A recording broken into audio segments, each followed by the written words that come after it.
Presentamos Entrevista.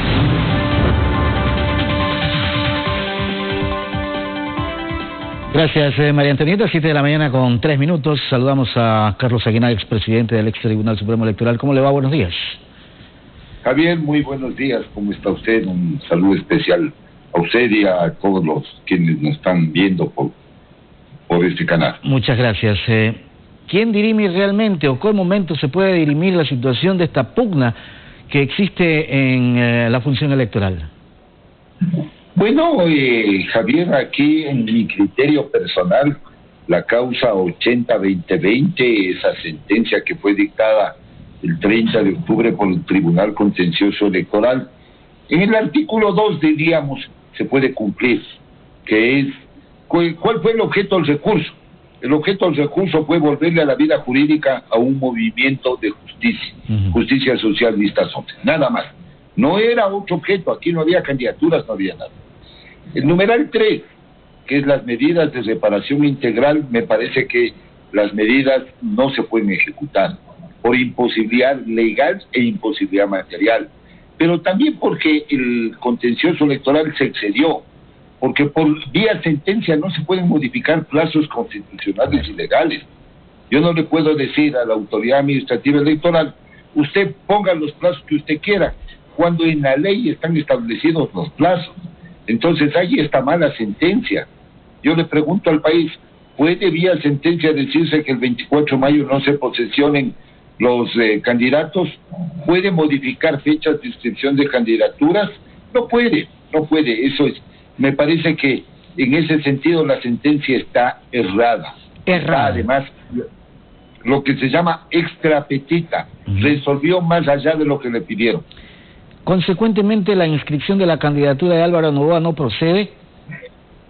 Es que tampoco hubo inscripción de candidatura del señor Noboa en ningún momento, porque este movimiento Justicia Social proclamó como precandidato y la elección de elecciones internas, en primer lugar, al señor Correa, Fabricio Correa. Después el mismo movimiento anunció y proclamó a un señor Casanelo.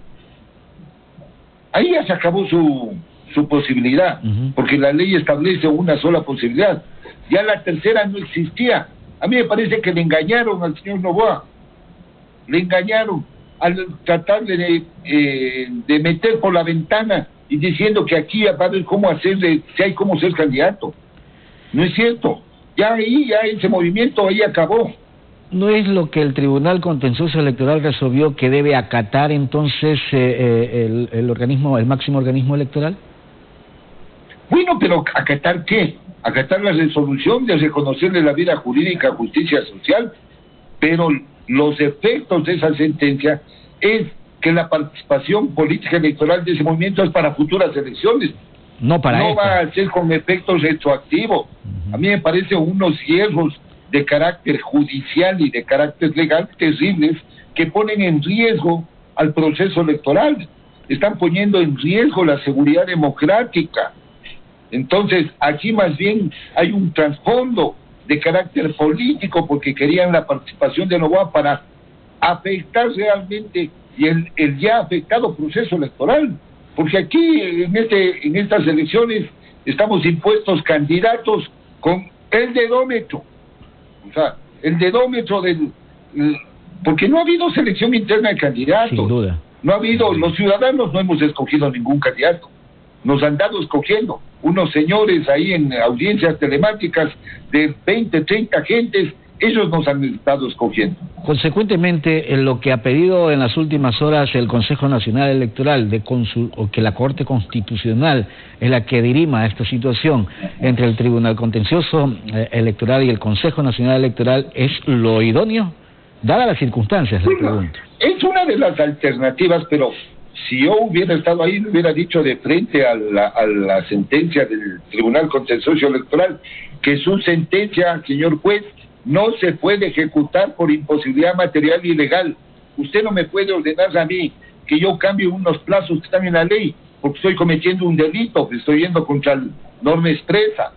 Entonces, me parece que hay que tener lo que se llama sindéresis jurídica en la emisión de la sentencia. Y no la razonabilidad. Y no la tuvo. No la hubo. Porque hasta el artículo 2, hasta la sentencia de primera instancia, dictada por el presidente Arturo Cabello, estaba bien. Cuando va en apelación, el pleno del tribunal ya dicta estas medidas y se va más allá de lo que realmente es el objeto del recurso. Y ahí sí se pone en inestabilidad el proceso electoral. Lo que pasa es que no les han dicho con claridad esto que yo les estoy diciendo. Ahora falta asesoramiento jurídico entonces para establecer lo que usted acaba de señalar. Bueno, los miembros del Consejo Nacional Electoral ninguno es abogado. Pero bueno, tener sus asesores, pues, ¿no? Claro, deben haber asesores. Pues, o los asesores tampoco sirven. Deben tener sus asesores y ya le digo, mi criterio jurídico es y además había que preservar la estabilidad del proceso. Yo no puedo ir contra normas de derecho público, de orden público. Sí. No, la sentencia no puede modificar eso.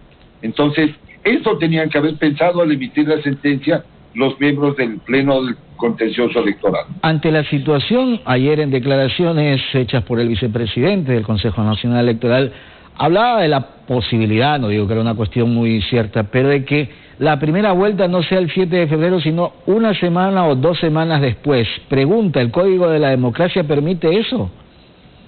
Bueno, ahora ya puede permitir la modificación, digamos, ahora permite que el calendario electoral sea establecido mediante acto administrativo, es decir, antes las fechas eran fijas y determinadas. Decía la tercera semana de octubre, la segunda de noviembre, y esas eran las reglas del juego, ¿no es cierto? Hoy, a partir del 24 de mayo de la posesión, ¿no es cierto?, se toman cuentas hacia atrás y la ley habla de plazos establecidos que se determinan en función del día de las elecciones.